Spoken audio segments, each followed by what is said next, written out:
Milí susedia, teplania, dobrania, prilesania. Dovolte, aby som sa vám predstavil ako budúci kandidát na starostu obce Trenčianska Tepla.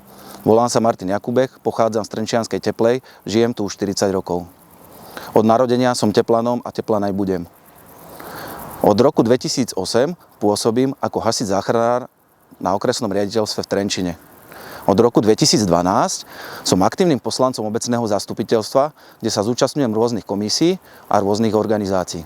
Občania, ktorí sa zaujímajú o dianie v našej obci, vedia, že sa zastávam potrieb občanov a stojím za ľuďmi. Naša obec má skvelý potenciál, dobrú polohu a úžasných ľudí. No v poslednej dobe sa mi zdá, že obec trošku spomalila. Potrebujeme nový štart a nový impuls na plánovanie investícií a vecí.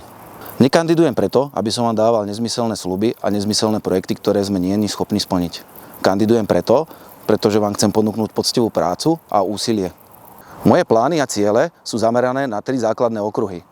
A to je podpora komunít a organizácií v našej obci, bezpečnosť a doprava. Organizácie v našej obci sú srdcom našej obce. Zúčastňujú sa na rôznych akciách, podujatiach a pomáhajú našej obci.